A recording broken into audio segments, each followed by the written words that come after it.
দেখতে দেখতে স্বাধীনতার ৭৫ বছর। যে কোনো দেশের কিছু সমস্যা থাকে, আবার যে কোনো দেশের এমন কতগুলো গুণ থাকে যা তাকে গোটা বিশ্বে অনন্য করে তোলে। ভারতবর্ষ বিরাট এই দেশ, বিভিন্ন সংস্কৃতি, বিভিন্ন ভাষাভাষী, বিভিন্ন জনজাতি, গোটা পৃথিবী আমাদের দিকে তাকিয়ে আছে।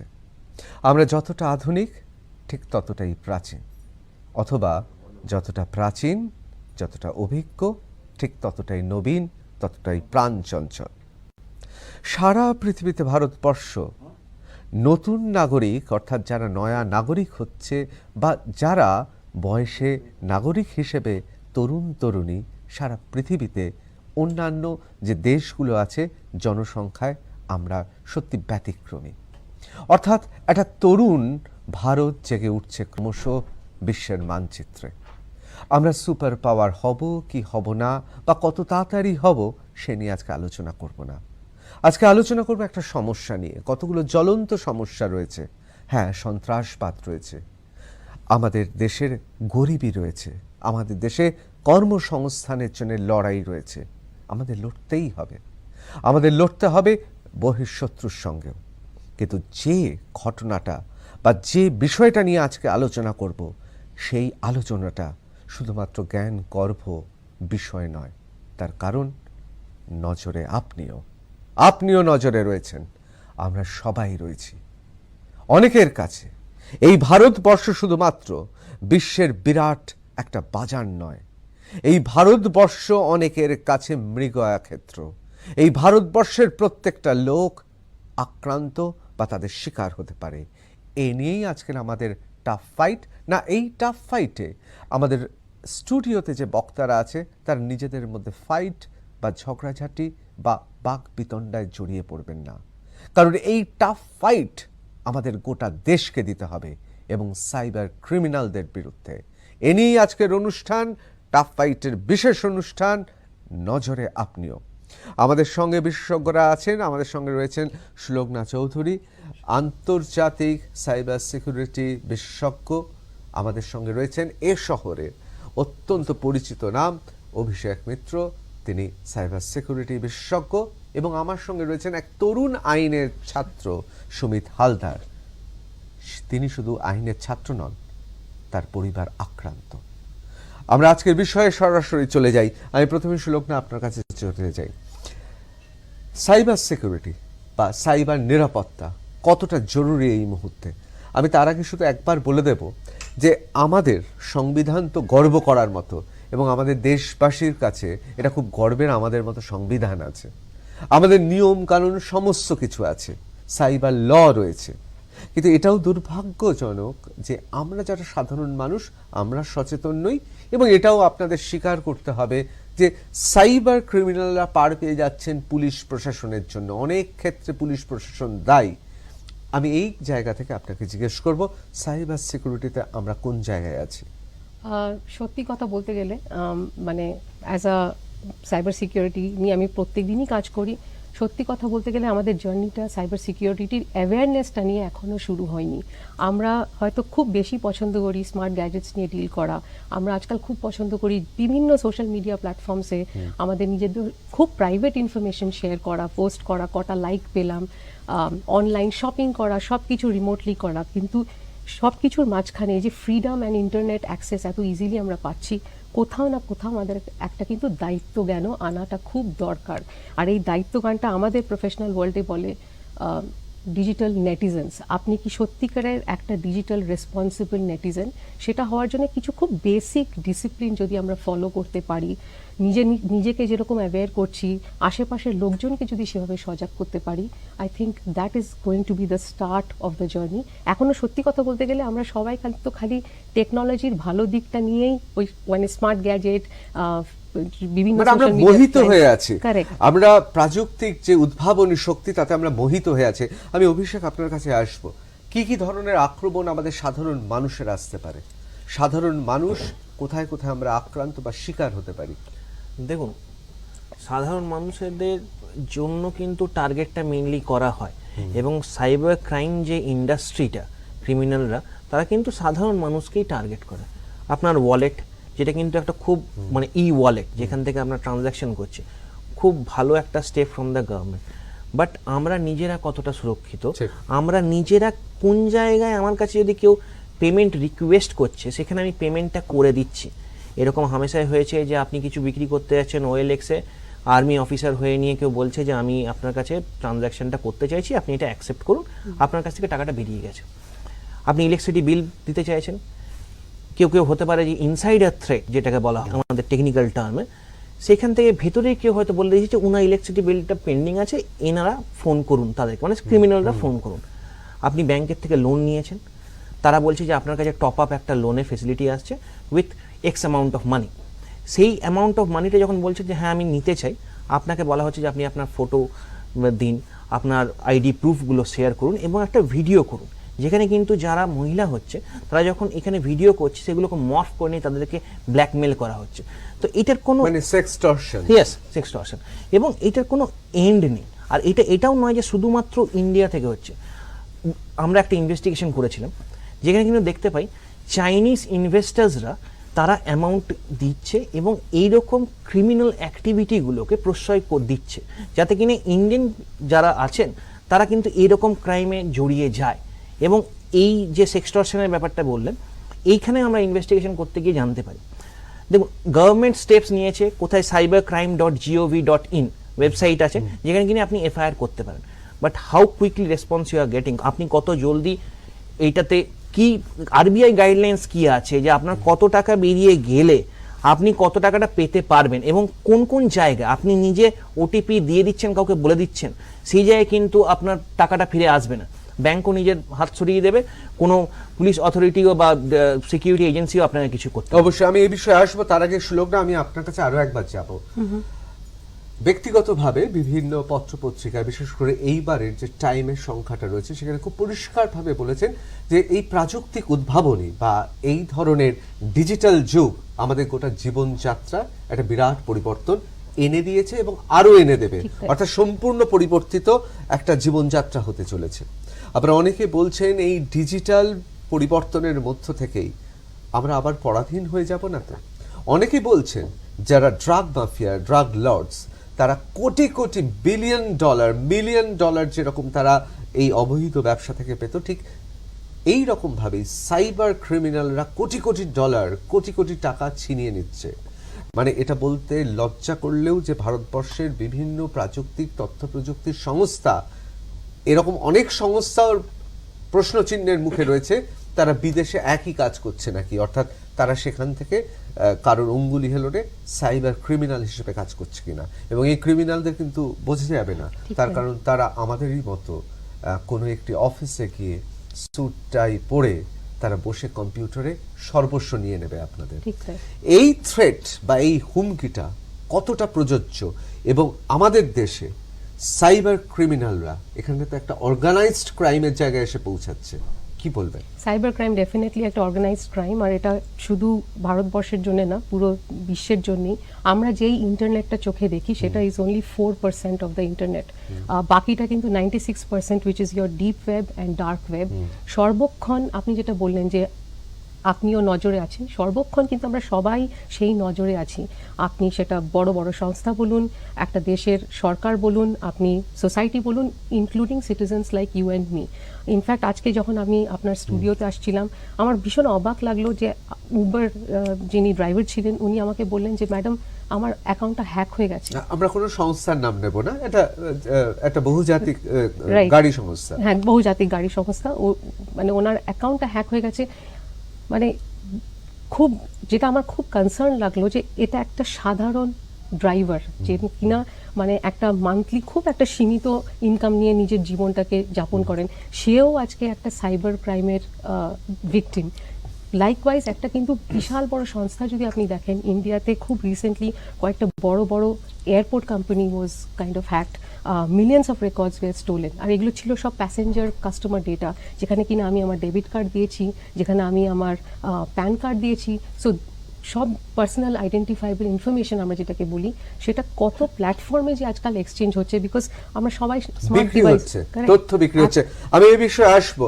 আমরা অনেক সময় মনে করি আমার আধার কার্ড, আমার ভোটার আইডি কার্ড, আমার অন্যান্য শংসাপত্র, আমার ফোন নাম্বার, আমার ইমেল আইডি, এগুলো গেলে কি এসে যায়, কি এসে যায় অভিষেক? দেখুন, সেই রকম ক্রিমিনালের হাতে যদি পৌঁছায়, ডিজিটাল আইডেন্টিটি আপনাকে যখন আপনার আধার কার্ড, আপনার voter card, everything is linked, ঠিক আছে, সেই জিনিসগুলো যখন চলে যাবে, ওটা দিয়ে কিন্তু আপনি ইন এক্সচেঞ্জ অনেক কিছু নিতে পারবেন। ধরে রাখুন সিম কার্ড, ঠিক আছে, আপনি নিয়ে কাউকে ফোন করলেন, ঠিক আছে। এই জন্য বলা হয় যখন আপনি জেরক্স করছেন, মানে আপনি যখন ফটোকপি করছেন, তখন কিন্তু আপনি নিজেকে সাইন করছেন যখন, এবং তখন পারপাসটা লিখে দেবেন যে কেন দেওয়া হচ্ছে, যাতে ওটা অন্যভাবে ইউজ না হয়। এই জিনিসগুলো কিন্তু খুব ক্রিটিক্যাল ইনফরমেশন একটা মানুষের আইডেন্টিটির জন্য।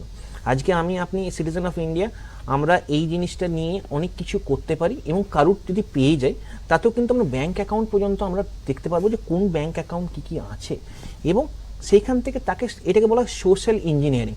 আজকে যদি আপনার তথ্য পেয়ে আমি ফেসবুকে ফলো করছি, বা যেখানে সোশ্যাল মিডিয়াতে ফলো করছি, সোশ্যাল মিডিয়াতে আপনি যখন আপনার পুরো ক্রেডেনশিয়াল, মানে আপনি কোথায় যাচ্ছেন, কোন হোটেলে ছিলেন, আপনার বাড়িতে কে কে আছে, এই সব জিনিসগুলোকে সোশ্যাল প্রোফাইলিং করা হয়।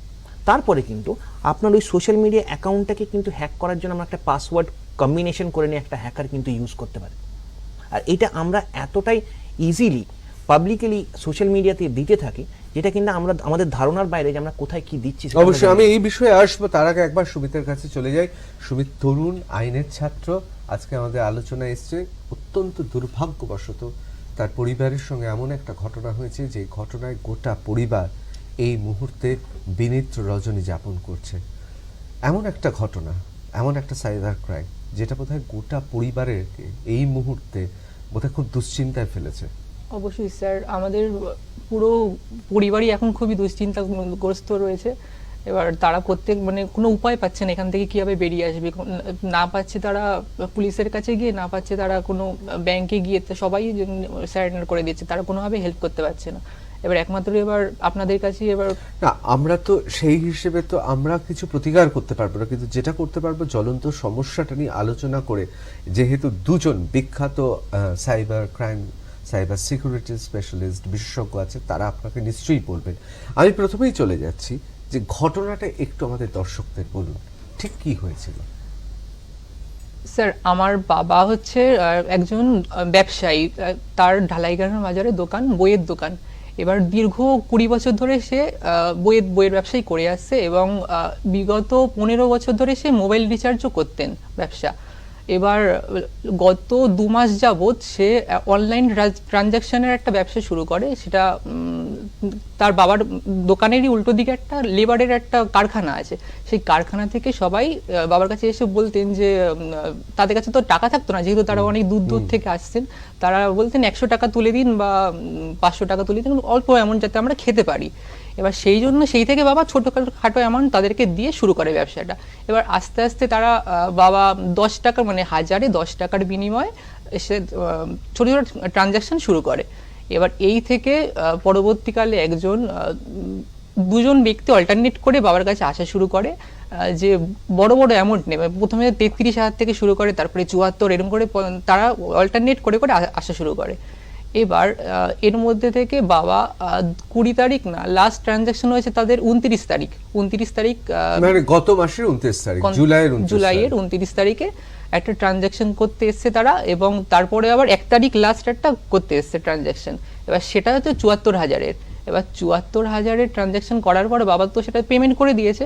এবার ব্যাংক ম্যানেজার থেকে তাকে রাতের বেলা ফোন করে যে আপনার যে অ্যাকাউন্টে ট্রান্সফারটা করেছেন, সে যে প্রকৃত যে ওনারটা, কাস্টমার, সে বলছে সে নিজে ট্রান্সফারটা করেনি। এবার বাবা তো শুনে পুরো অবাক হয়ে গেছে। এবার তারপরে পরের দিন তাকে দেখা করতে বলেছে ব্যাংকের ম্যানেজারের সাথে। এবার সেখানে গিয়ে বাবা জানতে পারে যে মানে অলরেডি একটা, মানে কাস্টমার যে ভিকটিম, সে একটা কেস করেছে বাবার নামে। আর কেসটা হচ্ছে টালিগঞ্জের একটা জায়গা থেকে, সেখান থেকে কেসটা এসছে। এবার বলছে যে 74,000 টাকার মোটামুটি একটা অ্যামাউন্ট তার অ্যাকাউন্ট থেকে চলে গেছে। এবার ব্যাংকের কাছে এসে তারপরে পুলিশ স্টেশন, সেখানে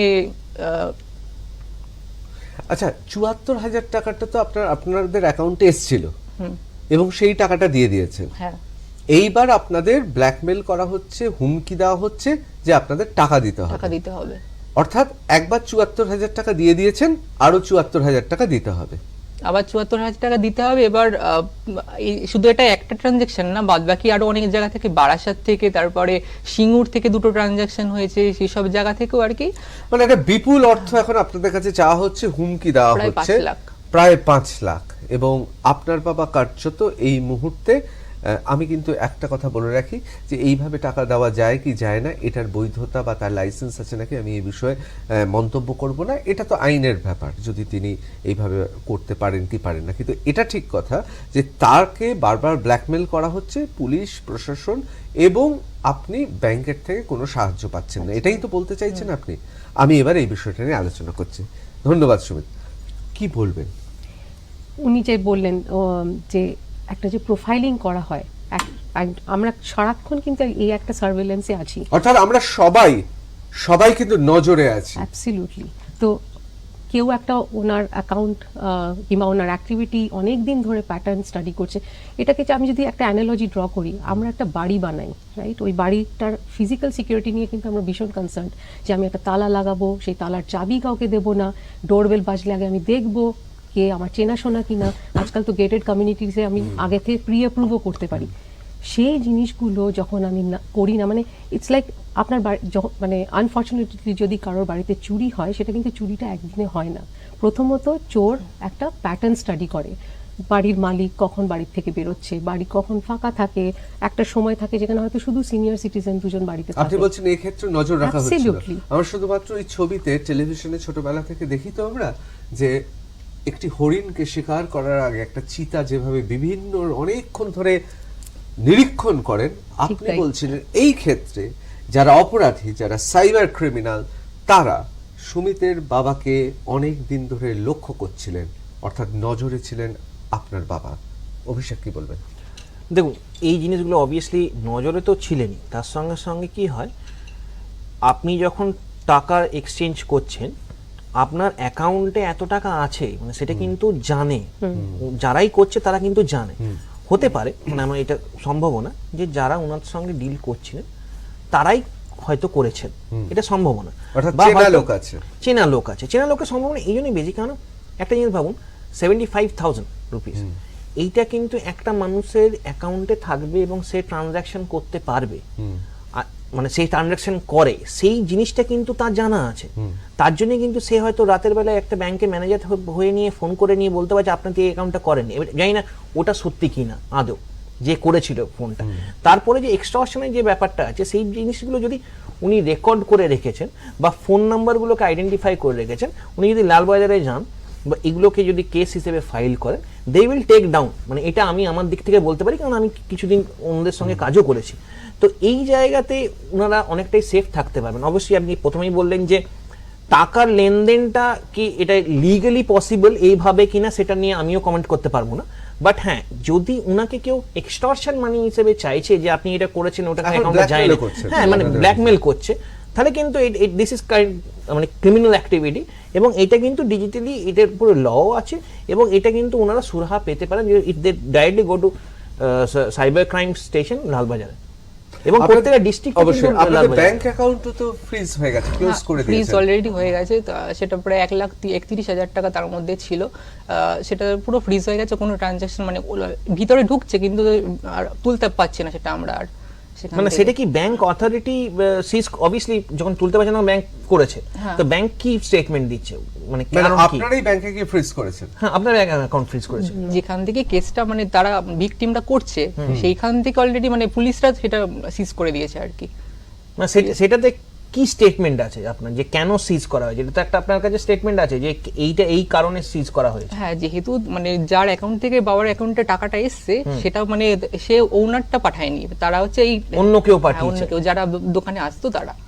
মানে অর্থাৎ আপনি বলছেন যে অভিযোগটা করা হয়েছে যে অ্যাকাউন্ট থেকে আপনার বাবার অ্যাকাউন্টে টাকা এসছে, সে তারা বলছেন এইখান থেকে তাদের হ্যাক করে আপনার বাবার অ্যাকাউন্টে টাকাটা নিয়ে এসেছে। তারা পাঠায়নি টাকাটা, মানে বাবার দোকানে যারা আসতেন তারা হচ্ছে হ্যাকার আর কি, হ্যাকার মানে অবশ্যই। তাদের অ্যাকাউন্ট থেকে পাঠানো হয়েছে। এবার তারা বলছে যে তারা পাঠায়নি অ্যাকাউন্ট মানে টাকাটা। অবশ্যই মানে যেখান থেকে কেসটা হয়েছে ওনারা বলছেন যে আমরা টাকাটা পাঠাইনি, তো সেই জায়গায় কিন্তু এটা লেজিটিমেট, কারণ ট্রানজাকশন যদি আমি না করি এবং যদি আমি পুলিশের কাছে যাই যে আমার এটা ট্রানজাকশনটা আমি করিনি, আমি অবশ্যই। অথেন্টিক ভাবে অ্যালাউ করিনি, সেই জায়গায় কিন্তু দাঁড়িয়ে থেকে যার অ্যাকাউন্টে গেছে সেই অ্যাকাউন্ট ফ্রিজ হতে পারে এবং পুলিশের কাছে সেই অথরিটি আছে, ব্যাংক ম্যানেজারকে বললে বা ব্যাংককে বললে সেটা ফ্রিজ হবে। যার অ্যাকাউন্ট অভিযোগ হ্যাক হয়েছে তারা কি আপনাদের সঙ্গে যোগাযোগ করেছিলেন? না স্যার। এখানেই আপনাদের সন্দেহ। হ্যাঁ, এবার আমরা বুঝতে পারছি না এই যে তারা সত্যি আদৌ হ্যাক করেছেন কিনা বা ওরা নিজেদের মধ্যেই যুক্ত কিনা সেটা তো বোঝা যাচ্ছে না, কারণ আমরা যে মানে যাকে ধরেছিলাম তার ফোন থেকে তাদের ডিটেলসও পাওয়া গেছে। মানে এর মধ্যে সুমিতা বিশ্বাস নামে একজন আছেন, মানে তার অ্যাকাউন্ট থেকে আর কি ট্রান্সফারটা হয়েছে দেখা যাচ্ছে বাবার মানে ইনকাম ইয়েতে স্টেটমেন্টে ব্যাংকের।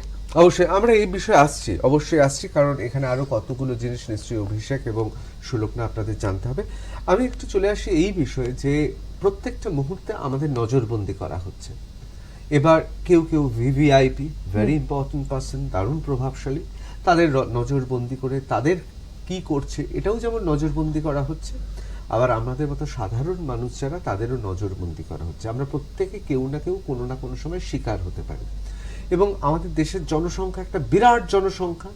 আপনি কি মনে করেন আমাদের দেশের যে পুলিশ প্রশাসন আছে, যে সাইবার ল রয়েছে, বা সেই সাইবার ল এক্সিকিউট অর্থাৎ বলবৎ করার জন্য যে পরিমাণ প্রাতিষ্ঠানিক এবং লোকবল দরকার সেটা আমাদের দেশে আছে, এবং সর্বোপরি আমাদের সচেতনতা? এটা না দুদিক দিয়ে মানে প্রযোজ্য। প্রথমত অ্যাজ আ সিটিজেন যেটা আপনি বললেন যে সজাগ হওয়া, কিছু কিছু ডিসিপ্লিন মানে নিজেরা মেনটেন করা, সেটা যেমন একভাবে দরকার। সেকেন্ডলি পুলিশ এবং প্রশাসনের দিক দিয়েও yes there are cyber laws, yes there are cyber crime stations, কিন্তু এখনও অবধি মাস মানে সেই পুলিশ মানে গভর্নিং বডির মধ্যেও একটা যে বেস লেভেলের অ্যাওয়ারনেস, যে একজন এসছেন কমপ্লেন করতে, সেই কমপ্লেনটা আমি কিভাবে ডিল করব, এখনও সেটা পুরোপুরি মানে আই উডেন্ট সে দ্যাট একটা নেশন লেভেলে সেটাকে ট্যাকল করার মতন এখন অবধি আমাদের সেই অ্যাওয়ারনেসটা হয়নি। সো আমার মনে হয় প্রত্যেকেরই এটা দায়িত্ব, সেটা আপনি প্রশাসনের তরফ থেকে বলুন কি আপনি একজন সিটিজেনের তরফ থেকে বলুন, আমাদের প্রত্যেকে একটা করে স্টেপ নিতে হবে। প্রত্যেককে মাথায় রাখতে হবে যে আমি যখন ইনফরমেশন শেয়ার করছি, first of all sensitivity of that information কি।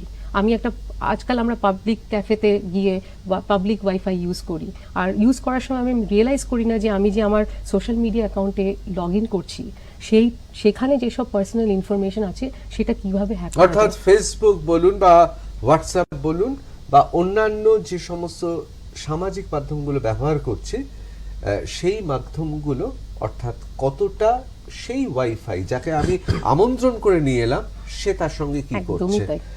অভিষেক, এই বিষয়ে প্রশ্ন তো করবই, তার কারণ যে প্রবণতা রয়েছে তাতে আপনার অন্তরঙ্গ ছবি, আপনার ব্যাংকের স্টেটমেন্ট, আপনার গোপন কোনো দলিল, এমনকি আপনার অত্যন্ত প্রয়োজনীয় এবং আইডি কার্ড যা স্ক্যান করে রেখেছেন তাও চলে যেতে পারে অপরাধীদের হাতে। এমনকি আপনি কুইক কেওয়াইসি করতে গিয়ে এমন কিছু অ্যাপ্লিকেশন ডাউনলোড করে ফেললেন, আপনার মোবাইলটা কাটছে তো আপনার হাতে থাকলো, কিন্তু আপনার মোবাইলটা চলে গেল অপরাধীদের হাতে। ইচ্ছে করলে আপনাকে শেষ করে দিতে পারে, ইচ্ছে করলে ব্ল্যাকমেল করে আপনাকে গুমরে গুমরে মারতে পারে। কিন্তু এর প্রতিকার কি জানবো। একটা ছোট্ট বিরতি নিয়ে ফিরে আসছি টাফ ফাইট উইথ ঋতব্রততে। বিরতির পর ফিরে এলাম টাফ ফাইট উইথ ঋতব্রততে। আমাদের সঙ্গে রয়েছেন সাইবার সিকিউরিটি স্পেশালিস্ট বিশেষজ্ঞ সুলগ্না চৌধুরী, আমাদের সঙ্গে রয়েছেন অভিষেক মিত্র, তিনিও সাইবার নিরাপত্তা বিশেষজ্ঞ, এবং আমাদের সঙ্গে রয়েছেন তরুণ, একেবারে তরুণ আইনের ছাত্র এবং আক্রান্ত অর্থাৎ ভিকটিম সাইবার ক্রাইমের, আমাদের সঙ্গে রয়েছেন সুমিত হালদার। আমি সুমিত তোমার কাছে তো যাব, তার আগে আমি একবার চলে যাব অভিষেক আপনার কাছে। অভিষেক, এখন এমন অবস্থা হচ্ছে যে মূলত তিনটি কারণ। এক, আমি সোশ্যাল মিডিয়া বা সামাজিক মাধ্যমে আমি অতি উৎসাহী, বন্ধুত্ব, অচেনা মানুষের সঙ্গে বন্ধুত্ব, পুরাকালে ছিল পত্র মিতালি, চিঠি লিখে বন্ধুত্ব হতো, এরকম একটা উৎসাহ থাকে মানুষের সামাজিক মাধ্যমে। দ্বিতীয়ত, আমি প্রচার করতে চাই, আমি চাই আমি কি করছি, আমি আমার কি রয়েছে সমস্ত কিছু আমি প্রচার করতে চাই, এটা একটা কারণ। এবং তৃতীয়ত একটা কারণ থাকে যে আমি সেটা আমার চাকরির ক্ষেত্রে হতে পারে, পেশার ক্ষেত্রে হতে পারে, আমার পরিচিতির পরিধি বেরিয়ে আরও বাড়িয়ে নিয়ে আমি আমার কাজকর্ম করছি। এবং এটা তো মডেল থেকে শুরু করে অ্যাক্টর, অ্যাক্ট্রেস, অভিনেতা, অভিনেত্রী অনেকেই নিজের ছবি পোস্ট করেন, ইনস্টাগ্রাম, ফেসবুক, বিভিন্ন জায়গায় পাঠান। এটা তো একটা সামাজিক, তাদের একটা কাজের পরিধিটাকে বাড়ানো, সামাজিক পরিচয় বাড়ানো। এগুলোই বোধহয় কোথাও কোথাও হয়ে ওঠে যারা সাইবার অপরাধী, তাদের তুরুপের তাস। দেখুন, ব্যাপারটা কিন্তু কিছুটা কমন সেন্সেরও জায়গা আছে, মানে অনেকটাই কমন সেন্সের জায়গা আছে। আপনি আমি যদি মানে, আর এখন সবাই ইনফ্লুয়েন্সার, সোশ্যাল ইনফ্লুয়েন্সার, ওটা কিন্তু একটা ভালো রকম ইনকাম সোর্সের জায়গা। আজকে একজন কেউ যদি তার ভালো ফলোয়ার্স আছে, ইউটিউবে হোক, সোশ্যাল মিডিয়াতে হোক, সে কিন্তু একটা কোম্পানির থেকে এন্ডোর্সমেন্ট পায়, মানে তারা ব্র্যান্ড অ্যাম্বাসেডর হয়ে যাচ্ছে এবং সেখান থেকে কিন্তু তারা ইনকাম করছে। তো এই জায়গাতে দাঁড়িয়ে নিয়ে ওনাদেরকে কিন্তু একটা জায়গায় মাথায় রাখতে হবে যে কতটা আমি বলবো বা কি কি জিনিস, কনফিডেন্সিয়াল জিনিস আমি শেয়ার করব। আজকে যদি আমি আমার ব্লাড রিপোর্টটা ফেসবুকে দিয়ে দিই যে আমার ব্লাড রিপোর্টে এই এসছে, এটা তো বোকামি। আমি কোথায় আছি তার সিকিউরিটিতে ঢোকার থেকে, বাইরে থেকে, ইন্টারনালি আমার বেডরুমে কি আছে না আছে সব কিছু যদি আমি ভিডিও করে দেখাই, তাহলে তো আমি সোশ্যাল মিডিয়াতে আমি এভরিথিং আই এম এক্সপোজিং। তো এই জায়গাতে কমন সেন্সটা খুব ইম্পর্টেন্ট। আপনি কতটা দেখাবেন আর কতটা বলবেন। আজকে একজন একজন ধরে রাখুন একজন সিনেমা আর্টিস্ট, হ্যাঁ, একজন পরিচিত লোক বা একজন, আজকে ধরে রাখি আমি কোম্পানি চালাচ্ছি, আমাকেও তো আজকে অনেকটাই রিচেবিলিটি বাড়াতে হবে। সেই জায়গা থেকে দাঁড়িয়ে থেকে আমি কিছুগুলো জিনিস কিন্তু দিতে পারি। এখানেই বোধহয় পরিমিতিবোধ, শৃঙ্খলা এবং অবশ্যই সাধারণ বুদ্ধি এবং মূল্যবোধের দরকার হয়। আমি একবার চলে যাচ্ছি অভিষেক, সরাসরি সুমিতের কাছে। সুমিত, তারপর কি হলো? অর্থাৎ যা বুঝতে পারলাম যে 5 লক্ষ টাকা অ্যাকাউন্টে এসছে, 5 লক্ষ টাকা আপনারা দিয়ে দিয়েছেন এবং এখন আরো 5 লক্ষ টাকা দেওয়ার জন্য চাপ দেওয়া হচ্ছে। স্যার, চাপ ঠিক দেওয়া হচ্ছে না, মানে যেদিন ওই ব্যাংকের ট্রানজাকশনটা হলো, তারপরে আবার তারা, আমরা তো বুঝতে পারছি যে 2 পার্ট অলরেডি, মানে তারা ট্রানজাকশন করতে এসছে, আবার আসতে পারে তারা এখন নাও জানতে পারে ব্যাপারটা। এবার সেই জন্য আমরা তার দোকান প্রত্যেক দিনই খোলা স্টার্ট করি, ঠিক আছে। তারপরে 5 তারিখ ঠিক আমাদের সন্দেহ মতো তারা আবার এসছে, মানে 2 জন যে অল্টারনেট করে আসতো তার মধ্যে একজন আবার এসছে। তারপরে সে এসে রীতিমতো বলে গেছে বাবার কাছে যে 74,000 টাকা আমার আবার লাগবে। তারপরে বাবা সাথে সাথে একটা বুদ্ধি করে আমাদেরকে বলেছে, ফোন করে, যে ওই লোকটা আবার এসছে, ঠিক আছে। তারপরে আমরা বাড়ি থেকে পুরো যারা যারা চেনা পরিচিত সবাইকে ডেকে নিয়ে যাই এবং বাজারের চারপাশে আমরা পুরো, মানে দোকান থেকে একটু দূরবর্তী স্থানে আমরা লুকিয়ে থাকি। এবার যখনই বাবা ফোন করে তাকে বলেছিল যে 1/2 ঘন্টা পরে আসো, ততক্ষণে আমরা ডেকে নিচ্ছি। এবার ও যখনই 1/2 ঘন্টা পরে এসছে, তারপরে আমরা সবাই মিলে ওকে ধরি এবং তাকে জিজ্ঞাসাবাদ করি ভিডিওর মাধ্যমে যে তোমরা কি এর সাথে যুক্ত, মানে ও সবকিছু তার মধ্যে স্বীকার করে যে হ্যাঁ, আমাদের মধ্যে 4 জন এর মধ্যে দলে রয়েছে এবং আমরা এগুলো ট্রানজাকশনটা করি। এবার তারপরে তাকে পুলিশের হাতে সারেন্ডার করে দেওয়া হয়, পুলিশ এসে নিয়ে যায় তাকে। কিন্তু সেই রাতের মধ্যেই তাকে পুলিশ থেকে জানানো হয় যে ছেড়ে দেবে তাকে, আমাদের লোকাল থানা থেকে বলছে তাকে ছেড়ে দেওয়া হবে। এবার আমরা তো তারপরে পুরো ইয়ে হয়েছে, তার ফোন থেকে এত কিছু এভিডেন্স পাওয়া গেছে, এত লোকের আধার কার্ড পাওয়া গেছে, আমরা নিজেরাই দেখেছিলাম, ফোনটা রেখে দিয়েছিলাম আমাদের কাছে, তার আগে ছবি তুলে নিয়েছিলাম সবকিছু, যে তাদের আধার কার্ড কি কি পাওয়া যাচ্ছে, তার আধার কার্ড, অনেক লোকের আধার কার্ড, ব্যাংকের ডিটেলস, অনেক কিছু সবকিছু তার ফোন থেকে পাওয়া গেছে। এবার থানার কাছে সেগুলো যেই আমরা জমাটা করলাম, থানার মেজো বাবু সে আমাদের সামনে সেই ডিটেলসগুলো আমরা দেখাই যে আধার কার্ডে এই যে এত কিছু ডিটেলস, আমাদের সামনে সব ডিটেলসগুলো সব ডিলিট করে দিল। এটা হচ্ছে ওনার প্রথম আমাদের দেখে খুবই হতাশা লাগলো। আরেকবার বলুন, কোন ফোন? ফোনটা হচ্ছে যে যাকে আমরা ধরে দিয়েছিলাম। উনি ডিলিট করলেন কার ফোন?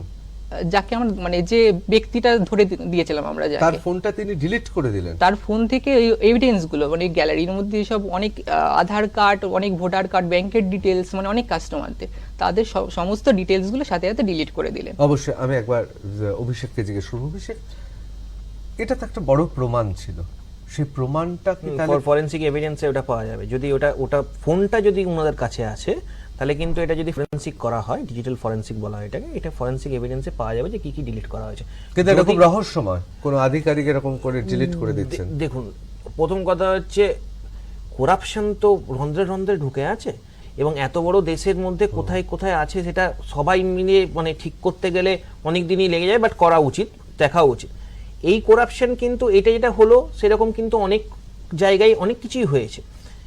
যদি সত্যিকারে উনি ডিলিট করে থাকেন আর ফোনটা যদি ওনার কাছে থাকে, এটা কিন্তু ফরেন্সিক এভিডেন্সে পাওয়া যাবে, এবং এটা কেন মানে পুলিশের কাছেও যেতে হবে না, যদি কোনো কর্পোরেটের কাছে যায়, যেমন আমরাও ফরেন্সিক করে থাকি, সেখানে গিয়ে নিয়েও কিন্তু এইটা এভিডেন্সটা পাওয়া যাবে যে কি কি ডিলিট হয়েছে। অবশ্যই সুমিত, অন্তত এইটুকু আশ্বস্ত হলে যে ফরেন্সিক, ডিজিটাল ফরেন্সিকে পুনরুদ্ধার করা যাবে সেই তথ্য।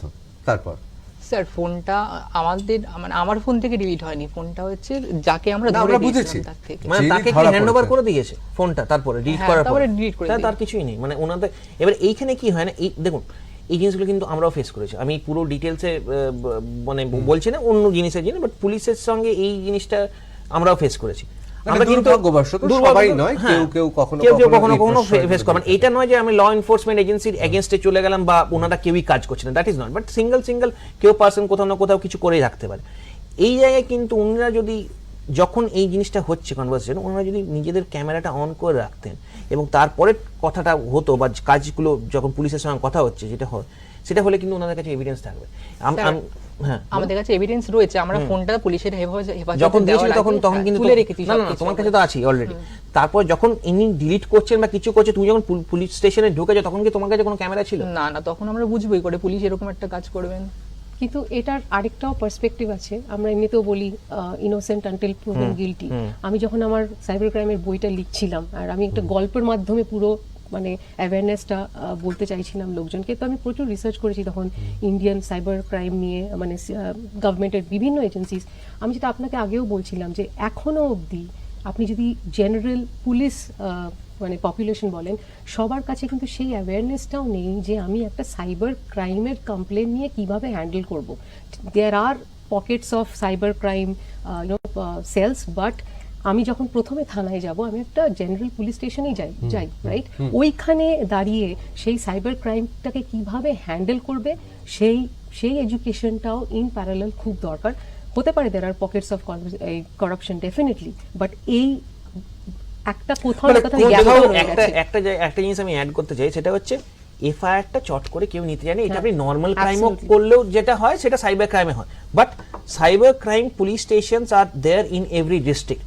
ঠিক আছে, আমাদের ওয়েস্ট বেঙ্গল এভরি ডিস্ট্রিক্টে কিন্তু সাইবার ক্রাইম পুলিশ স্টেশন আছে। আমরা cybercrime.gov.in এ গিয়ে এফআইআরটা রেজিস্টার করলে অনলাইন পোর্টালে we have an evidence that এইটা হয়েছিল, এটা আমার রেজিস্টার আছে, দের ইজ এ কপি। এরপরে কিন্তু আমি কিন্তু সাইবার লয়ারের কাছে গিয়ে কিন্তু এই জিনিসটা ইজিলি আমি পুট ফরওয়ার্ড করতে পারি। ওনাদের কাছে যদি এভিডেন্সেস আছে, আমি রিকোয়েস্ট করবো ওনাদেরকে, সাইবার লয়ার যারা আছেন, অনেকেই আছেন, ইভেন কলকাতাতে অনেক ভালো ভালো আছেন, তাদের কাছে গিয়ে নিয়ে একবার দ্বারস্থ হয়ে নিই, তাদের কাছে হেল্প নেওয়াটা অনেকটা বেটার। আপনারা কি এখনো পর্যন্ত সুনির্দিষ্ট এফআইআর করেছেন এই গোটা ঘটনার? স্যার কোথাও আমাদের এলাকার যে থানা রয়েছে সেখান থেকে কোনো ডায়েরি নেয়নি। আমরা যেখান থেকে আর কি কেসগুলো এসছে মানে ভিকটিমদের, সেখানে আমরা কেস করার চেষ্টা করেছি, তারাও বলছে নিতে পারবে না কেসটা। তারপরে শেষে আমরা বাধ্য হয়ে আমরা লয়ারের পরামর্শের স্পিড পোস্টের মাধ্যমে সবকটা জায়গায় আমরা সেখানে ট্রান্সফার করি। আমি এক্ষেত্রে অভিষেকের কাছে জিজ্ঞেস করব, অভিষেক, ভারত সরকারের আমরা জানি যে ইমেল করে এই এফআইআর রেজিস্টার করাতে পারে সাইবার ক্রাইম অনলাইন পোর্টালে। হ্যাঁ, অনলাইন পোর্টালে এখনো কি করানোর সম্ভাবনা আছে? হ্যাঁ, উনি যে কোনো সময় করতে পারেন। cybercrime.gov.in এ গিয়ে নিয়ে উনি রেজিস্টার করুক, ওইটা একটা এভিডেন্স রয়েছে। লয়ার যেটা বলেছেন খুব ভালো কথা, পোস্টারের মাধ্যমে যদি পাঠানো হয়, যেখানে পুলিশ স্টেশন আছে সেখানে রিসিভ কপি থাকবে, মানে হচ্ছে ওনাকে এবারে রেজিস্টার করতে হবে।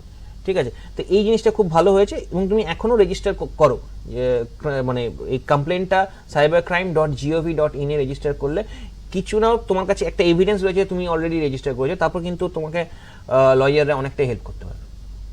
অবশ্যই। আমি দ্রুত, সুমিত আমি ফিরে আসছি, আমি দ্রুত দু একটি প্রশ্ন করব। আমার হাতে মোবাইল রয়েছে, কেওয়াইসি হোক বা মানে কুইক কেওয়াইসি হোক বা অন্যান্য বিভিন্ন ভাবে আমার মোবাইল কি হ্যাক হয়ে যেতে পারে পুরো? যে কোনো সময় হতে পারে। 2016-তে আমি মানে R+এই আমি দেখিয়েছিলাম যে কিভাবে যে কোনো মোবাইল হ্যাক হতে পারে। কলকাতার মধ্যে এর আগেও যে কেসেসগুলো হয়েছিল, যেমন মোমো অ্যাটাকের সময়, তখনও কিন্তু একটা ব্ল্যাকমেল করার প্রবণতা ছিল এবং সেখানে একটা ডিজিটাল নাম্বার থেকে, মানে ওটাকে বলা IP বেস নাম্বার থেকে হোয়াটসঅ্যাপটা রেজিস্টার করে সেখান থেকে কমিউনিকেশন করে সেখানে একটা গেম পাঠিয়ে দেওয়া হয়। সেই গেমটা ডাউনলোড করলে আপনার কাছে কিন্তু যা যা তথ্য আছে সেটা যে কোনো হ্যাকারের কাছে পাওয়া যাবে। এবারে কি হচ্ছে, এটা কিন্তু একটা অ্যান্টিভাইরাস ধরতে পারে না, কারণ আপনি যখন কোনো অ্যাপ্লিকেশন ইনস্টল করছেন সেখানে কিন্তু আপনি সব পারমিশনগুলো দিয়ে দিচ্ছেন। আপনাকে দেখতে হবে যে যখন আপনি কোনো অ্যাপ্লিকেশন ইউজ করছেন সেগুলোকে পারমিশন দিচ্ছেন কিনা। হতেই পারে যে আপনার হাতে ফোন নেই, আপনার বাড়ির কেউ হচ্ছে, হয়তো কেউ বাচ্চা ইউজ করছে, সেখানে সেই সময় হয়তো কিছু লিঙ্ক এলো, সেটা লিঙ্কটা ক্লিক করার পরে সেখানে ইনস্টল হলো।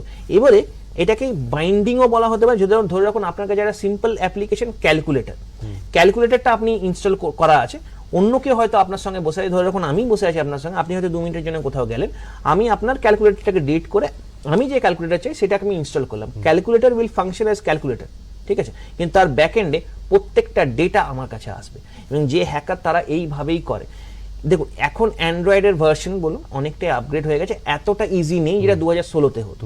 2020-22-এ দাঁড়িয়ে নিয়ে আমাদের এতটা ইজিলি করতে পারা যায় না। বাট হ্যাঁ, যদি একটা অ্যাপ্লিকেশন, সেই যদি আপনার GPS location, front camera access, any time একটা লিঙ্কে ক্লিক করলে আপনার কিন্তু ফ্রন্ট ক্যামেরা প্রত্যেক 5 মিনিটের অন্তরে ছবি পাঠাবে এবং ভিডিও করার জন্য আমি ট্রিগার করতে পারি বা হ্যাকার একটা ট্রিগার করতে পারে। অবশ্যই আমি এক্ষেত্রে শ্লোকটা আপনার কাছে জিজ্ঞেস করব যে একদিকে যেমন এটা ঠিক কথা 2016 থেকে এখনো পর্যন্ত প্রাযুক্তিক উদ্ভাবনী শক্তি এবং সমস্ত মোবাইল সংস্থা তারা সাইবার সিকিউরিটির দিকে নজর দিয়েছে।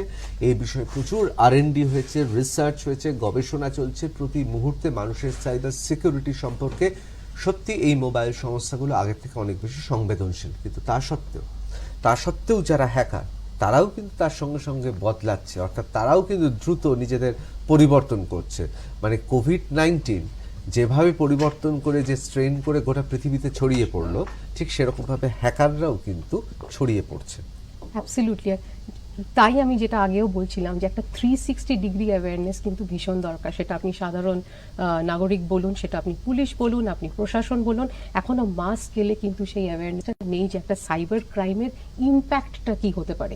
একটা হচ্ছে যে আমার অ্যাটাক হলো, আমার 5,000 টাকা অ্যাকাউন্ট থেকে ডিলিট হলো, দ্যাটস জাস্ট ওয়ান পার্ট, কিন্তু ওটার ইমপ্লিকেশন কিন্তু অনেক লং টার্ম থেকে যায়। আমি রিসেন্টলি একজনের সাথে মানে ডিল করছিলাম, সে বললো যে আমার হোয়াটসঅ্যাপে একটা ভিডিও কল এসেছিল, আমার একটাই দোষ, আমি সেই ভিডিও কলটা আনসার করেছিলাম, আর সেই ভিডিও কলে দেখা গেল একটা অ্যাডাল্ট ভিডিও চলছিল যেখানে কিনা ওরই মুখটা ওয়াজ গেটিং মর্ফড, অ্যান্ড তারপরে ওর কাছে একটা টেক্সট মেসেজ এলো উইথ আ লিঙ্ক যে যদি আপনি এই মুহূর্তেই 30,000 টাকা আপনি যদি পে না করেন, আমি এই মুহূর্তেই এই ভিডিওটাকে ইন্টারনেটে ভাইরাল করে দেবো।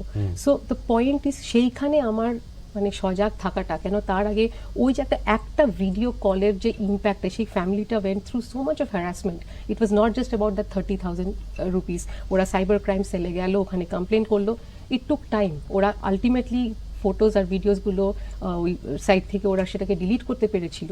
ইট টুক আ লট অফ টাইম। কিন্তু একটা হচ্ছে আপনি যেটা ফাইন্যান্সিয়াল লসটা ফেস করছেন, অ্যান্ড সেকেন্ডলি সুমিত যেটা বলছেন, this a lot of mental loss that পুরো ফ্যামিলি গোজ থ্রু করে। শুধু তাই নয়, এই যে একটা অ্যাটাক হলো সেটার আপনি একটা রিমিডিয়েশন করলেন, সেটাই যে সেখানেই যে থেমে গেল তা কিন্তু নয়, সেটার আরও কিন্তু লং টার্ম এফেক্ট হতে পারে। এটাকেই তো সেক্সটর্শন বলে। এক্স্যাক্টলি। এবং এটাতে আমি অ্যাড অন করবো, অ্যাকর্ডিং টু আওয়ার রিসার্চ যেটা আমরা প্রাইভেটলি কন্ডাক্টটা করেছিলাম, অল দিস যেগুলোই এই ফোন কল, হোয়াটসঅ্যাপে কল, এইগুলো বেসিক্যালি টার্গেট হয় পর্ন সাইটস থেকে। পিপল হু আর ভিজিটিং, যারা এই পর্ন সাইটস দেখছে, তাদের ওখানে পপ আপ এলো, কিছু এলো, ঠিক আছে, সেখানে হোয়াটসঅ্যাপে কলের জন্য রিকোয়েস্ট করা হলো, আপনি এই অ্যাকাউন্টে 10 টাকা পেমেন্ট করুন, 100 টাকা পেমেন্ট করুন, তারপর হোয়াটসঅ্যাপ কল হবে। এইখানে যখন হোয়াটসঅ্যাপ কলটা করছেন, ফ্রন্ট ক্যামেরাটা অবভিয়াসলি কলে অ্যাকসেপ্ট করতে সময় বা কল করার সময় থাকে, সেইটার সঙ্গে একটা অপর সাইডে কিন্তু একটা জাস্ট ভিডিও চালিয়ে দেওয়া হয় এবং এটাকে রেকর্ড করে নিয়ে আবার টাকা চাওয়া হয়। সেইখানে দাঁড়িয়ে থেকে কিন্তু যে ভিকটিম, তার কাছে আর কিছু করার নেই, বিকজ উনি অলরেডি একটা টাকা দিয়েছিলেন, তারপরে কিন্তু এই জিনিসটা হয়েছে এবং উনি নিজের থেকে কিন্তু এগিয়ে গেছেন। এরপরে কিন্তু এটা একটা বড় মানে লং টার্ম এফেক্ট হয়ে যায়, লাস্টে গিয়ে নিয়ে কিন্তু অনেকে সুসাইডও করেছে। অবশ্যই অনেকে আত্মহত্যা করেছে, আবার অনেকে এরকম হয়েছে ভিডিও কল এসছে, ভিডিও কল অন করেছে, তার ছবিটা নিয়ে জুড়ে তাকে ব্ল্যাকমেল করা হয়েছে, অসম্ভব মানসিক অত্যাচার, টাকা নেওয়া হয়েছে এবং তারপর তারা আত্মহননের পথ বেছে নিয়েছেন। আমি এবার সরাসরি সুমিতের কাছে চলে যাব। সুমিত, তাহলে এই মুহূর্তে কি গোটা পরিবারের এই মুহূর্তে তো খুব দুশ্চিন্তায় কাটছে অবশ্যই সময়। স্যার। এখন আমার বাবা তো খুবই টেনশনে, এতগুলো টাকা কিভাবে অ্যারেঞ্জ করবে, কত মানে সব জায়গা থেকে তো বলছে টাকাটা ফেরত দিতে হবে। এবার সেই ফেরত দিতে গেলে যতটা টাকা দরকার সেটা তো আমরা দোকানটাও পর্যন্ত বিক্রি করে দিতে পারি, যেটা আমাদের একমাত্র খাবারের মাধ্যম, মানে উপার্জনের মাধ্যম। অবশ্যই। আমার দাদাও এখনো কোনো চাকরি করছে না, নতুন একটা আর জায়গায় আপনি ভর্তি নিজেও হয়েছে। ছাত্র, হ্যাঁ। আইনের ছাত্র। এবার স্যার, হ্যাঁ বলুন। স্যার এতগুলো টাকা এবার কি স্যার করে না, manage? ঋতব্রতদা, কিন্তু একটা কথা কোথাও মনে হচ্ছে কি সাইবার ল, মানে এখন তো যে সেমিস্টারে রয়েছেন সেই সেমিস্টার হয়তো পড়ানো হচ্ছে না, সাইবার লটা বোধহয় খুব গুরুত্বপূর্ণ। অবশ্যই এইবার বুঝতে পারছেন, আইনের ছাত্র হিসেবেও বুঝতে পারছেন। অবশ্যই স্যার, আমার যেহেতু নিজেই এখন ফেস করছি এবার বুঝতে পারছি এবার সাইবার লটা কতটা দরকারি, এবার সবার এটা জানা দরকার, কারণ আমার সাথে এটা হচ্ছে এবার পরবর্তীকালে অন্য কারোর সাথেও এটা হতে পারে। সবাইকে এটা অবশ্যই এটা ভালো করে। অবশ্যই। আমি একবার সুলগ্নার কাছে চলে যাই। সুলগ্না, আপনার সর্বশেষ উপন্যাস, সেখানে আমি দেখছিলাম, পুরোটা পড়া হয়নি, যতটা পড়েছি খুবই উত্তেজনক, অত্যন্ত খুব সুন্দর ভাষায় লেখা, কিন্তু কোথাও যেন উপন্যাসে মনে হচ্ছিল একটা বোধহয় এরপর বোধহয় হাইজ্যাকার দরকার নেই। না। সাইবার ক্রিমিনালরা মানে সেটা ফ্লাইট হোক, মানে উড়োজাহাজ হোক বা জাহাজ হোক, তারা সাইবার ক্রিমিনালরাও সেটা হাইজ্যাক করে নিতে পারে। আমি অত বাড়াবাড়ি এখনই ভাবছি না, কিন্তু এইটুকু তো এখনই শুরু হয়ে গেছে যে আমার মোবাইল, আমার কম্পিউটার, আমার বাড়ির সবচেয়ে নিভৃত জায়গায় আমি ভাবছি যে আমার ল্যাপটপটা আছে, কিন্তু সেটা হয়তো আমার অগোচরে চুরি হয়ে গেছে এবং সেটা হাইজ্যাক্ট হয়ে গেছে। এটা তো অহরহ ঘটছে। এটা অহরহ ঘটছে। আর যেটা সব থেকে বড় মানে কনসার্ন আমাদের সবার জন্য, যে আগে অন্তত আমাকে কে অ্যাটাক করছে, আমাকে কে স্টক করছে, আমাকে ফলো করছে, কিংবা অন্তত অ্যাটাকটা হওয়ার পরে আমাকে কে অ্যাটাক করছে আমি তাকে দেখতে পেতাম। এখন সব থেকে বিগেস্ট প্রবলেম যেটা হয়, আমি আমার অদৃশ্য অ্যাটাকারকে শত্রু। দেখতে পাই না। এই জন্য সেই বেসিক সাইবার হাইজিন ডিসিপ্লিন যেটা আমরা বলি, সেটা প্রচণ্ড বেশি দরকার, সো দ্যাট মানে আমরা কোনোদিনই হয়তো 100% অ্যাটাক প্রুফ হব না। অবশ্যই। আপনি আমার সঙ্গে কি একমত এই মুহূর্তে ভারতবর্ষে সাইবার ক্রিমিনালদের অন্যতম টার্গেট? আমি কিন্তু শুধু বলছি না যে ভারতবর্ষের বাইরে থেকেই করছে, কিন্তু সাইবার ক্রিমিনালরা যেভাবে সচল হয়ে উঠেছে এবং ভারতবর্ষে যেভাবে প্রাযুক্তিক উদ্ভাবনী শক্তি এবং তার সঙ্গে সঙ্গে আমাদের সবার হাতে মোবাইল বা 4G 3G 4G এখন 5G আসতে চলেছে, সুতরাং এটা একটা বিরাট সাইবার ক্রিমিনালদের সংখ্যা বোধহয় ক্রমশ বাড়ছে। অ্যাবসলিউটলি। সেটা আপনি আবার যেটা বলছেন, মানে ইন্ডিভিজুয়াল থেকে আরম্ভ করে আমাদের মানে India is a growing economy, right? মানে সবাই ইন্ডিয়ার দিকে তাকিয়ে আছে, এত ট্যালেন্ট এই দেশে। এই সাইবার ক্রাইম মানে সাইবার অ্যাটাকার্সদেরও কিন্তু এখন নজরে India is a very very high target, because আমরা ইকোনমিক স্টেবিলিটি নিয়ে কথা বলি, বিভিন্ন ডাইভার্স ট্যালেন্ট নিয়ে কথা বলি, and people can see through that. আমি হসপিটালে গিয়ে আমার রিপোর্ট যেমন করে আমি ফেসবুকে দেখালাম, কি আমার রিপোর্টটাও যে আজকাল ইলেকট্রনিকভাবে স্টোর হয়, সেই পিএইচআই ডেটাটা, পেশেন্ট হেলথ ইনফরমেশন, কিংবা পিআইআই ডেটাটা, ক্লাসিফিকেশন অফ দ্যাট ইনফরমেশন, আমি কতটা শেয়ার করব, আমার রেসপন্সিবিলিটি কি। পাসওয়ার্ডটাকে আমরা ভীষণ বিরক্ত হই যখন আমাদের একটা নোটিফিকেশন আসে যে পাসওয়ার্ডটা চেঞ্জ করুন, বাট পাসওয়ার্ডটা চেঞ্জ করা কিন্তু আমার জন্যই দরকার, it is for my benefit. আমি সেম পাসওয়ার্ড আমি হয়তো বিভিন্ন অ্যাকাউন্টে ওই একটা পাসওয়ার্ডই দিই, কেন আমার মনে হয় ওটা আমার মনে রাখতে সুবিধে হবে।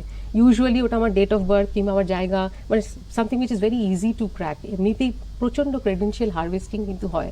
তার মধ্যে আমি যদি সিম্পল পাসওয়ার্ড দিই, আমি পাসওয়ার্ড সবার সাথে শেয়ার করি, একই পাসওয়ার্ড বিভিন্ন অ্যাকাউন্টে শেয়ার করি। ইনফ্যাক্ট একটা লেটেস্ট অ্যাটাক আমরা নিয়ে ফরেন্সিক করছিলাম, যেখানে কিনা একটা স্মার্ট টিভির থ্রু দিয়ে অ্যাটাকটা পুরো অর্গানাইজ করা হয়েছিল। It was just a smart TV, যেটা দিয়ে একটা ইনসাইডার অ্যাটাকার অ্যান্ড একটা ডিসগ্রান্টেড এমপ্লয়ি, যে কিনা পুরো ওই কোম্পানিটার brand loss he could just bring it down. So that is the impact that you can think of যখন আমরা সাইবার অ্যাটাকের কথা বলি। একসঙ্গে অপরাধ, অন্যদিকে মানসিকভাবে বৈকল্য অর্থাৎ মনোরোগ, এই দুটো যদি কখনো জুড়ে যায় তাহলে সাইবার ক্রিমিনাল অপরাধী ভয়ঙ্কর হতে পারে আপনার জীবনের জন্য। আপনাকে ব্ল্যাকমেল করতে পারে, আপনাকে মানসিকভাবে হেনস্থা করতে পারে, আপনার আর্থিক ক্ষতি, এমনকি আপনার সামাজিক প্রতিপত্তি নষ্ট হয়ে যেতে পারে। আমি অভিষেকের কাছে যাব। অভিষেক, আমরা শুধু বলি যে বিপদগুলো সম্পর্কে মানুষকে আতঙ্কিত করি। নিজেকে এই বিপদ থেকে বাঁচানো কি পদ্ধতি আছে, কি পদ্ধতিতে চলবো? আমি জানি সব পদ্ধতি তো বলা যাবে না, কিন্তু এই যে মূল্যবোধ, এই যে অচেনা লোকের সঙ্গে সমস্ত কিছু বিলিয়ে দেওয়া, সমস্ত তথ্য তাকে দিয়ে দেওয়া, এগুলো তো কোথাও রোধ করা যায়। অবশ্যই। এইখানে উনি যেটা বললেন যে পাসওয়ার্ড, আমরা পাসওয়ার্ডটা সেট করার সময় আমরা কি করি যে একটাই পাসওয়ার্ড সব জায়গায় দিয়ে দিই, কারণ হচ্ছে আমরা মনে রাখতে পারবো না। এটা একটা লজিক আমি মানলাম, কিন্তু এটাকে কিন্তু ভালোভাবেও করা যায়। আপনাদের যখন ডিমনিটাইজেশন যখন হয়েছিল এবং যখন পাসওয়ার্ডটা খুব ইম্পর্টেন্ট হয়ে গেছিলো, সোশ্যাল ক্রেডেনশিয়ালস হোক বা আমার ওয়ালেটের ক্রেডেনশিয়াল, সেইখানে দাঁড়িয়ে থেকে একটা আমরা আলফা নিউমেরিক স্পেশাল ক্যারেক্টারগুলোকে একসাথে ইউজ করতে পারি, এত কিছু মনে রাখা পসিবল না। এটাকে বলা হয় লিট ল্যাঙ্গুয়েজ। মানে ধরে রাখো আমার নাম অভিষেক, ABHISAGK, রাইট? এটা যদি শুধুমাত্র আমি লিখি তাহলে কিন্তু এটা পাসওয়ার্ড হিসেবে ইজি টু ক্র্যাক, রাইট? কিন্তু এটাকে আমি রিপ্লেস করতে পারি @ দিয়ে, বিটাকে আমি ক্যাপিটাল বি, এইচটাকে আমি হ্যাশ লিখতে পারি, এসটাকে আমি ডলার লিখতে পারি, ইটাকে আমি 3 লিখতে পারি, যেহেতু মিরর ইমেজ। যেগুলো আপনি রিপ্লেস করছেন সেগুলো কিন্তু আপনি মনে রাখতে পারবেন। ধরে রাখুন অভিষেক লিভস ইন কলকাতা, এটি যদি আমার একটা পাসওয়ার্ড হয়, এই সবটাই রিপ্লেস করে নিয়ে স্পেশাল ক্যারেক্টার দিয়ে নাম্বার দিয়ে আমি করলাম, আমি কিন্তু অন্য জায়গায় কিন্তু আরেকটা পাসওয়ার্ড কিন্তু অন্য একটা সেন্টেন্সকে আমি কিন্তু লিট ল্যাঙ্গুয়েজে কনভার্ট করতে পারি। এবং এই বুদ্ধিটা বা এই সচেতনতাটা মানুষের মধ্যে থাকতে হবে। খুব খুব ভালো, কিন্তু এর সঙ্গে সঙ্গে এটাও তো বলতে পারি যে এই যে বিভিন্ন জায়গা থেকে কেওয়াইসি, যেমন আমি নিজেও দেখেছি অনেকের কাছে ইলেকট্রিক বিলের জমা দেওয়ার আগে খবর চলে আসছে যে অ্যাপ ডাউনলোড করুন এবং আপনি আপনার বিল দিন। পরে ইলেকট্রিসিটি অফিসার এক অফিসারের নাম্বার দেওয়া হলো, ফোন করে বোঝা গেল সেই অফিসার ফেক। এরকম তো অজস্র হচ্ছে। অথবা অনেকের ইমেলেই আসছে, ইদানিংকালে কলকাতা শহরে আসছে যে আমি একজন ইন্ডিভিজুয়াল, অর্থাৎ একজন ব্যক্তি বা কোম্পানিকে চাইছি, আমি বিরাট কাজের জন্য ভারতবর্ষ থেকে আমি অনেক কিছু পেতে চাই, আমার সঙ্গে যোগাযোগ করুন, আপনার সমস্ত ডিজিটাল ব্যাংক সমস্ত কিছু দিন, আপনার সঙ্গে কোলাবোরেশনে কাজ হবো, বাড়িতে বসে আপনি কোটি কোটি টাকা ইনকাম করতে পারবেন, আপনি আয় করতে পারবেন। এগুলো তো আসলে ফাঁদ। এক্স্যাক্টলি, এটা ফান দুটো ভাবে হচ্ছে।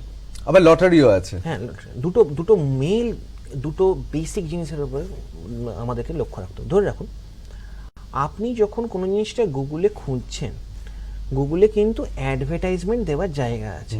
আমি বলছি ডিটিটিসি নিয়ার মি, এটা সার্চ টার্ম। আমি গুগল অ্যাডসে একজন হ্যাকার হ্যাক করার জন্য নিয়ে রেখেছে ডিটিটিসি টোল ফ্রি নাম্বার এই, বা এই নাম্বারে কল করুন। আপনি কল করছেন ডিটিসি ভেবে নিয়ে, আপনি বলছেন আপনি আসুন, আমি প্যাকেজ দিচ্ছি, পয়সা দিচ্ছি, ঠিক আছে? ওনারা আপনাকে ব্ল্যাকমেল করছে। তাহলে কিন্তু আপনি যে গুগলেই সব নম্বরগুলোই পাচ্ছেন সেটা জেনুইন, সেটা কিন্তু নয়। আপনি কোন সার্ভিস সেন্টার খুঁজছেন, সেটা কিন্তু একদম ফেক, একজন অ্যাডভার্টাইজমেন্ট দিয়ে রাখতে পারে। তাই না? কিন্তু ইউআরএলটা যেটার মধ্যে আপনি যাচ্ছেন, এরকম অনেক ট্রাভেল এজেন্সিও রয়েছে। এক্স্যাক্টলি, অবশ্যই। এবার আপনি যখন কোনো ইউআরএলটা দেখছেন, মানে ইউনিক রিসোর্স লোকেটেড, যেটা আপনার ওয়েবসাইটের অ্যাড্রেসটা, সেটা কিন্তু ফিশিং, মানে ফিশিং অ্যাটাক হয় এগুলো। আপনি ধরে রাখুন ডিটিটিসি ফর এক্সাম্পল, বা যে কোনো ট্রাভেল সাইট হোক, সেইটার যে ইউআরএলটা আছে, সেটার যে স্পেলিংটা আছে, সেটা কিন্তু ভালো করে লক্ষ্য রাখতে হবে যে ওইটাই কি অরিজিনাল ওয়েবসাইট না ফলস ওয়েবসাইট। অর্থাৎ সজাগ থাকতে হবে। সজাগ থাকতে আমার হবে। সময় একেবারে শেষ। সুলগ্না, আপনাকে, অভিষেককে এবং অবশ্যই সুমিত, আপনাদের সবাইকে আমার ধন্যবাদ। তার কারণ আমাদের বারবার এই বিষয়টায় ফিরে আসতে হবে। হ্যাঁ, অনেক সময় মনে হবে যে হয়তো যে টাফ ফাইটে যে উন্মাদনা, যে উত্তেজনা থাকে বিভিন্ন রাজনৈতিক বা অন্যান্য ঘটনার ক্ষেত্রে, এক্ষেত্রে তো সেই উত্তেজনা নেই। আসলে কখনো কখনো আমাদের এমন কিছু কাজ করতে হয়, কখনো কখনো যেমন আমাদের শুক্তো খেতে হয় শরীর ভালো থাকার জন্য, আমাদের এই ধরনের অনুষ্ঠান দরকার। না, এই ধরনের অনুষ্ঠান জনপ্রিয়তার জন্য নয়, জনসচেতনতার জন্য। অন্তত স্বাধীনতার ৭৫ বছরে আমাদের প্রত্যেক ভারতবাসী হিসেবে জানা উচিত যে যে কোনো মুহূর্তে আমরা সাইবার অ্যাটাক, অর্থাৎ সাইবার আক্রমণের সম্মুখীন হতে পারি। আমরা এ নিয়ে আরও আলোচনা করব। শুধু একটা কথাই বলি, নিজের সংস্কৃতি, নিজের বিশ্বাস, নিজের মূল্যবোধ, পরিমিতিবোধ এবং অবশ্যই সজাগ, অর্থাৎ চোখ কান খোলা রাখলে অনেকটাই নিজেকে বাঁচাতে পারবেন। কোনো ভয় পাবেন না, আতঙ্কিত হবেন না, আত্মবিশ্বাস রাখুন। আপনাদের সবাইকে আবার ডাকতে হবে, কারণ আমাদের লাগাতার চলবে সাইবার ক্রাইমের বিরুদ্ধে tough fight. Tough fight with Ritabrata এখানেই শেষ করছি। অন্যান্য খবরের জন্য আপনাদের চোখ থাকুক আর প্লাস নিউজে, সবার আগে সবার পাশে।